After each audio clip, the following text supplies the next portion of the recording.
Bismillahirrahmanirrahim. Alhamdulillahirabbil alamin wa bihi nasta'in ala umuri dunya waddin. Asyhadu an la ilaha illallah wahdahu la syarika lah. Wa asyhadu anna sayyidana Muhammadan abduhu wa rasuluh.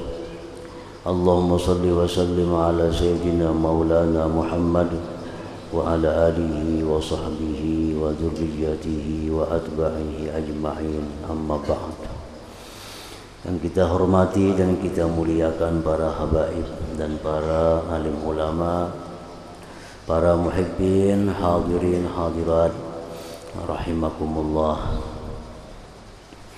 Alhamdulillah wa syukrulillah, puji syukur kehadirat Allah subhanahu wa ta'ala, yang mana dengan limpahan taufik dan hidayah serta inayah kepada kita, malam ini kita dapat berkumpul, bertemu kembali di majelis yang penuh dengan berkah dan rahmat ini. Salawat dan salam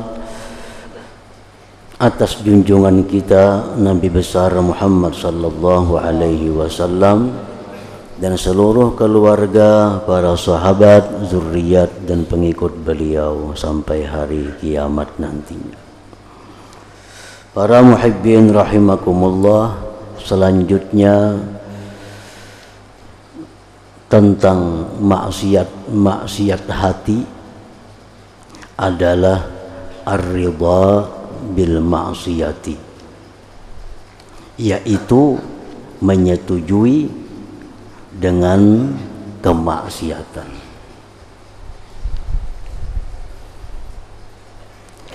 Menyetujui dengan kemaksiatan ini berbeda dengan mencintai kemaksiatan atau memperbuat kemaksiatan. Itu sudah nyata termasuk maksiat. Yang kita bicarakan ini adalah ridha, setuju daripada maksiat yang terjadi. Sebagian ulama mengatakan ar-ridha bis-sagirah sagirun wa bil kabirah kabirun wa bil kufri kufrun. Setuju dengan satu dosa yang kecil, maka itu dosa kecil. Setuju dengan dosa besar, itu dosa besar. Setuju dengan kekafiran, maka itu adalah kafir. Jadi tergantung apa yang disetujui. Kalau yang disetujui ini dosanya, maksiatnya maksiat kecil, kita menyetujui itu pun dosanya dosa kecil. Kalau maksiat yang kita setujui ini adalah maksiat yang termasuk kabair, dosa-dosa besar, kita menyetujuinya pun adalah dosa besar. Apabila maksiat ini berupa kufur, berupa kafir, kita menyetujuinya pun adalah kafir. Nah, para muhibbin rahimakumullah, di dalam kitab Qawati'ul Islam yang dikarang oleh Imam Ibnu Hajar Al-Haytami rahimahullah, di situ disebutkan termasuk menyetujui dengan kekafiran. Berarti kafir nih. Berarti kafir. Termasuk menyetujui dengan kekafiran adalah apabila datang kepadanya orang kafir ingin mengucap 2 kalimat syahadat. Datang orang kafir kepada kita, ujar kita, aku nak Islam nah. Aku nak Islam, baca akan 2 kalimat syahadat. Kita jawab, aku lagi sibuk.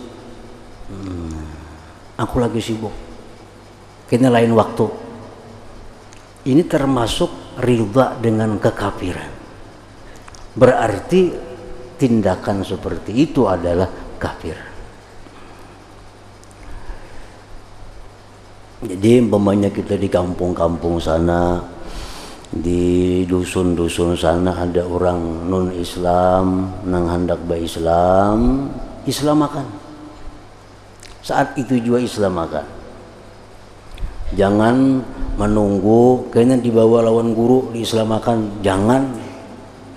Itu berbahaya. Karena itu berarti dia menyetujui dengan kekafirannya beberapa waktu menuju rumah guru yang dimaksud itu. Jadi kalau ada orang masuk Islam, talkinkan 2 kalimat syahadat. Nah habis itu hendak ke rumah guru dibawa, diasai, dimantapi, itu kada jadi soal. Yang penting di rumah itu, di saat itu kalau ada orang masuk Islam, langsung bacakan 2 kalimat syahadat. Nah, para muhibbin rahimakumullah. Jadi menyetujui. Ini perkara hati. Kan setuju itu kan di hati. Nah, ar-ridha bil ma'siyat, yaitu menyetujui dengan kemaksiat. Padahal orang ini kada pernah melakukan maksiat. Orang ini kada suka dengan maksiat. Tapi dia diam terhadap satu kemaksiatan. Nah ini namanya ridha dengan satu kemaksiatan.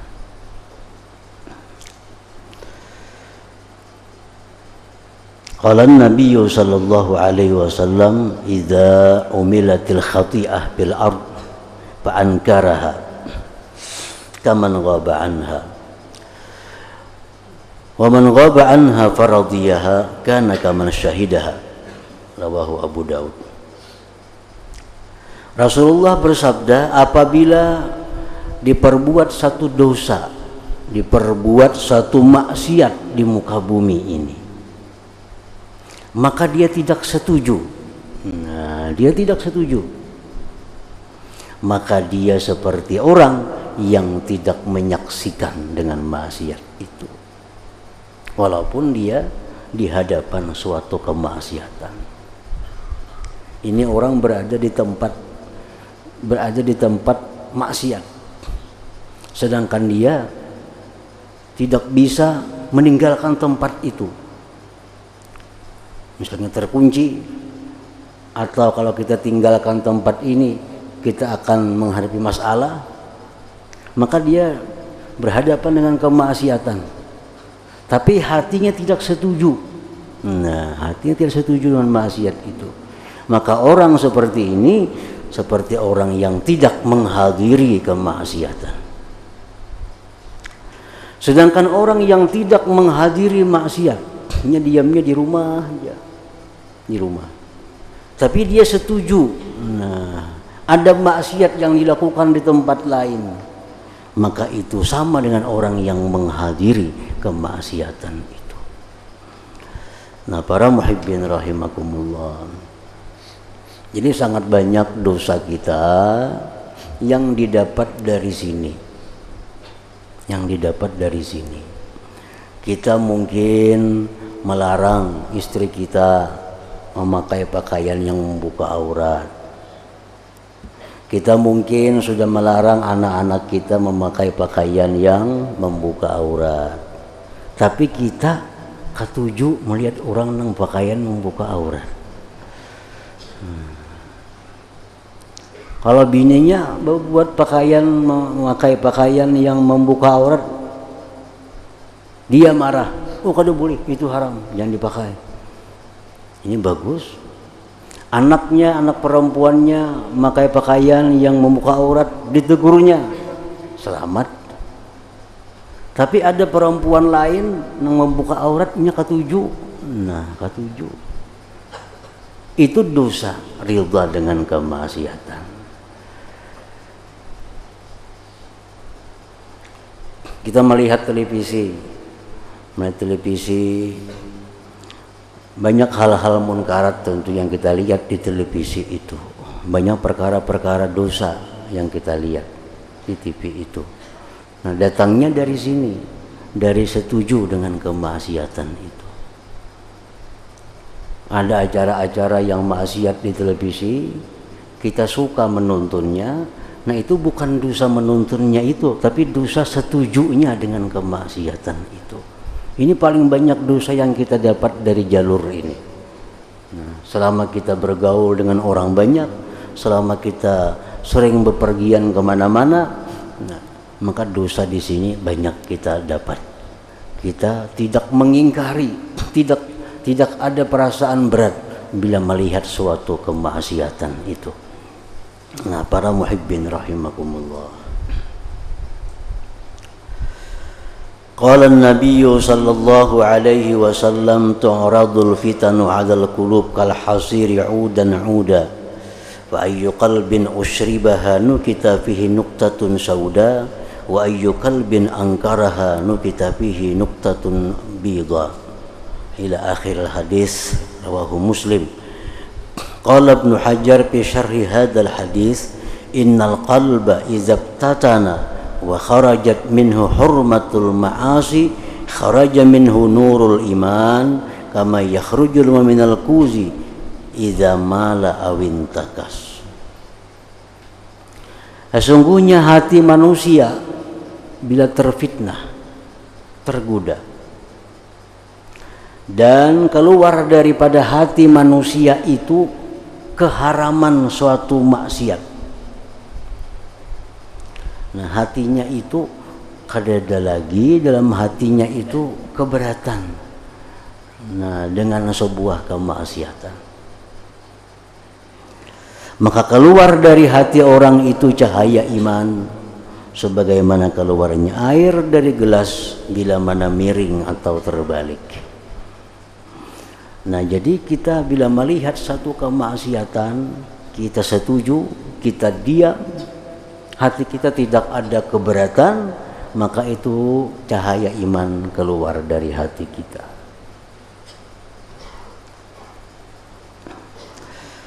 Nah, para muhibbin rahimakumullah,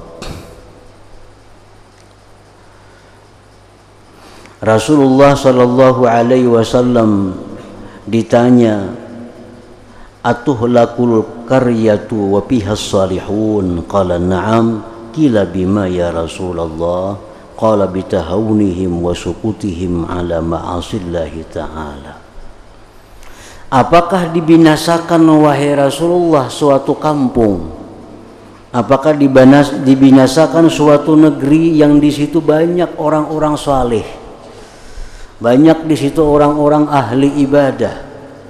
Ujar Nabi, bisa dibinasakan. Sahabat bertanya lagi, dengan sebab apa mereka dibinasakan?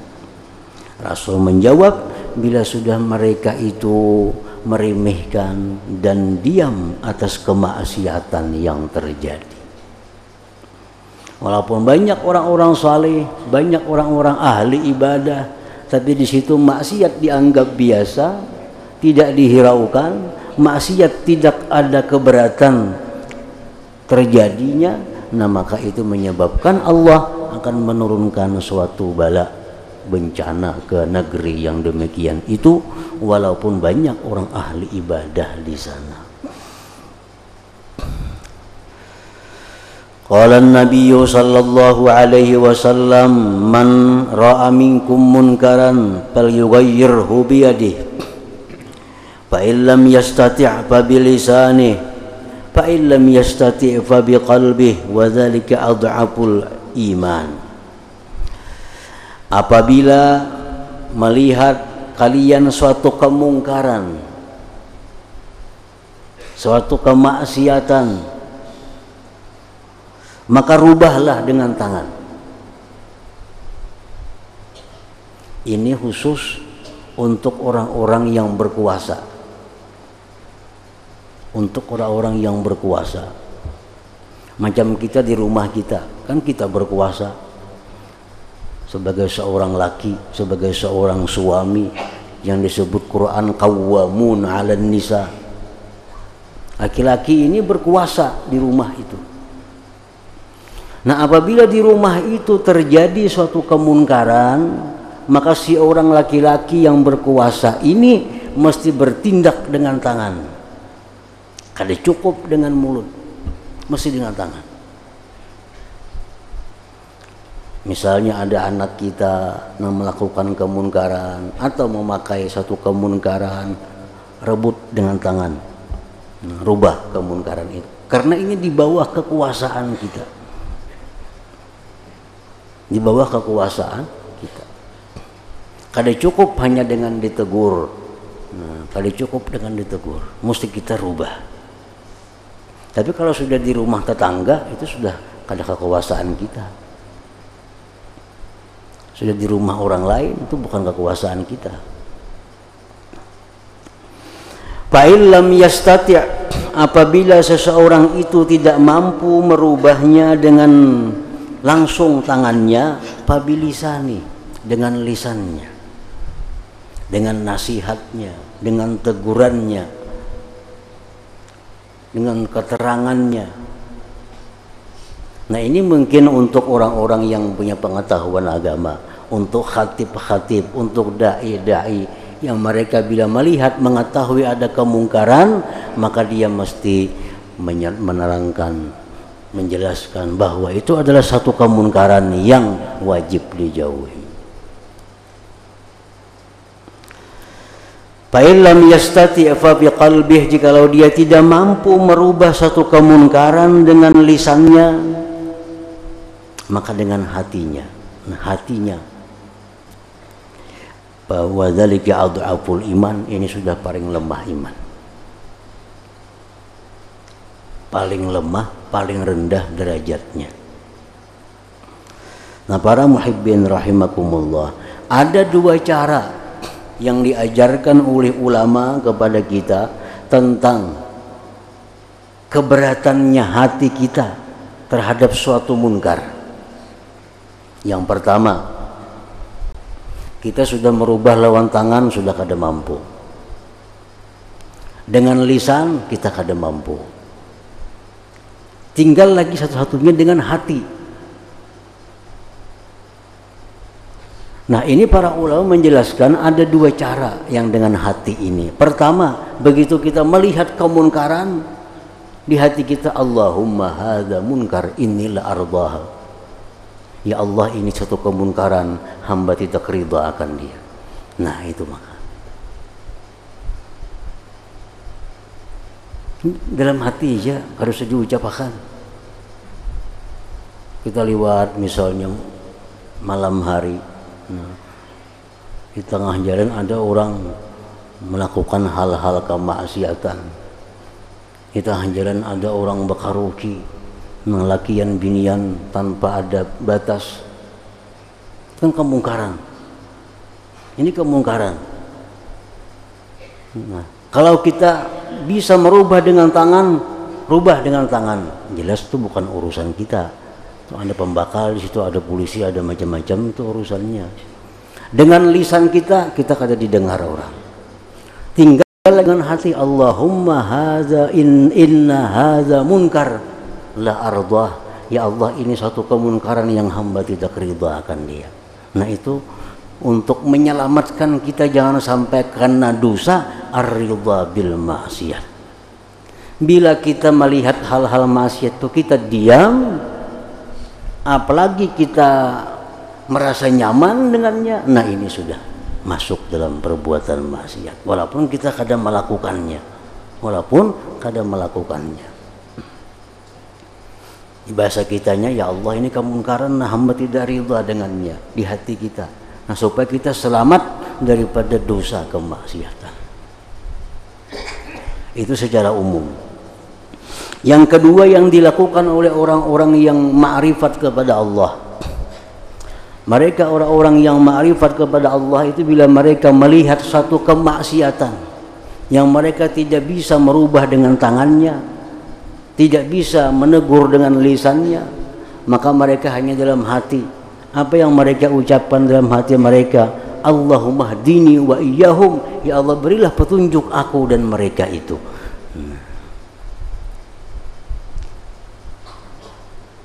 Allahumma hdini wa iyyahum. Ini salah satu cara untuk menyelamatkan agar kita jangan kena dosa ridha dengan maksiat.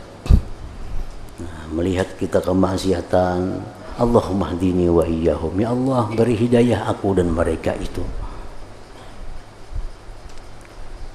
Atau lagi kalimat doa-doa lain, Allahumma adkhilni wa iyyahumul jannah, ya Allah masukkan aku dan mereka itu ke dalam surga.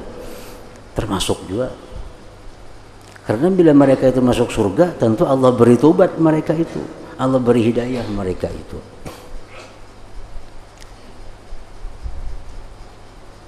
Seperti yang pernah terjadi dengan Syekh Ma'ruf Al-Karhi.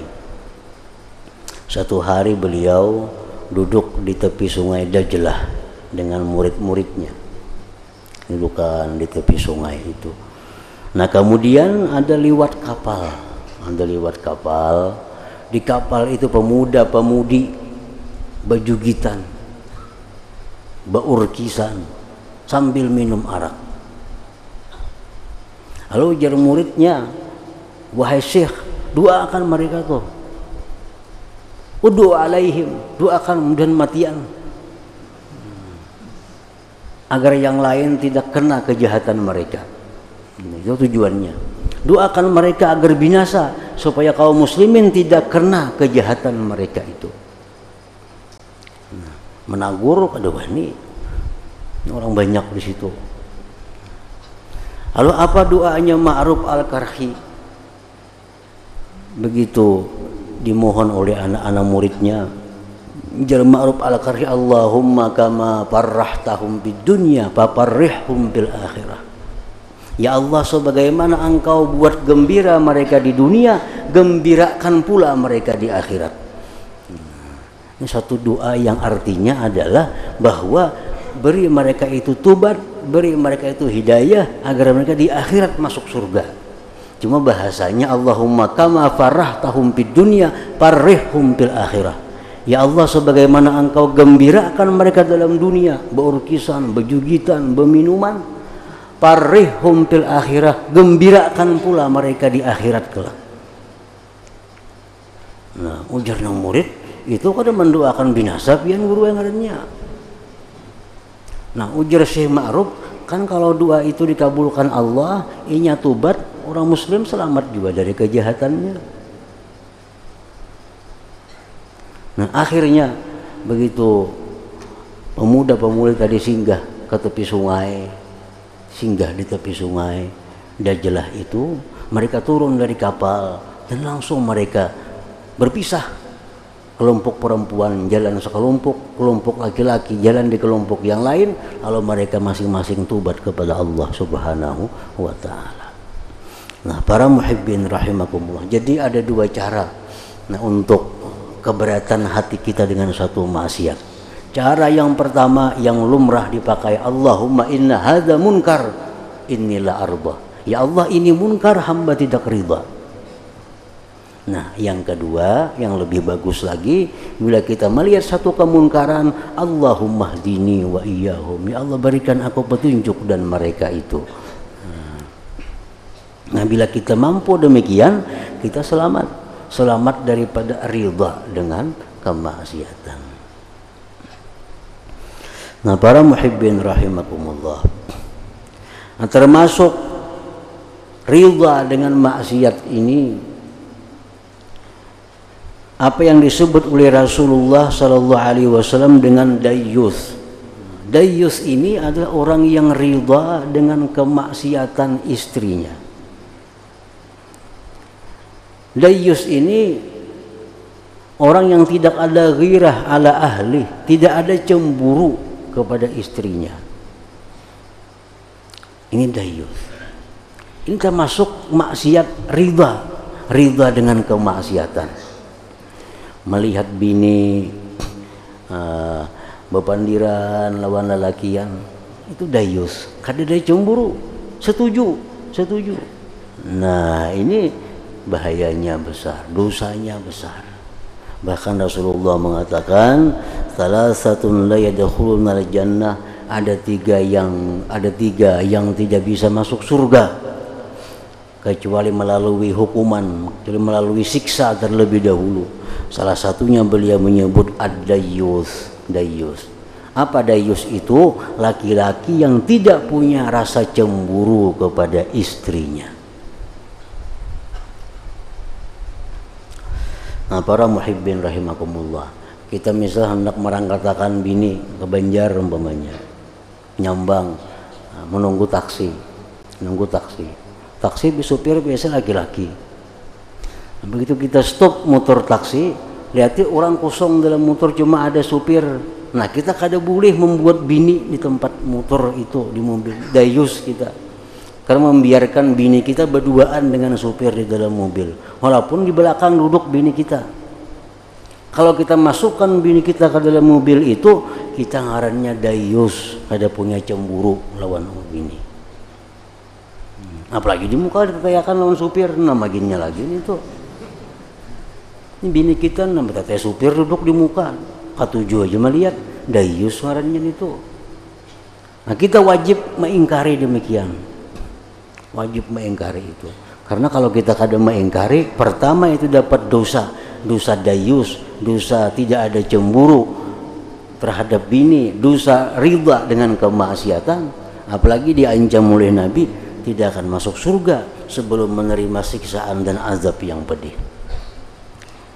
Nah, para muhibbin rahimakumullah, jadi dosa hati, ini dosa hati.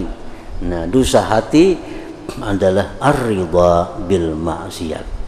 Kada melakukan maksiat, kada menyukai maksiat, tetapi setuju dengan kemaksiatan. Arti setuju, kada menegur, kada keberatan dengan terjadinya suatu kemaksiatan. Maka itu satu dosa di dalam hati kita. Nah, para muhibbin rahimakumullah, mudah-mudahan Allah Subhanahu wa taala memberikan kita hidayah dan taufik sehingga kita bisa mengamalkan hukum-hukum Allah Subhanahu wa taala, menjadi orang yang takwa kepada Allah Subhanahu wa taala. Ila hadratin Nabi sallallahu alaihi wasallam, al-Fatihah.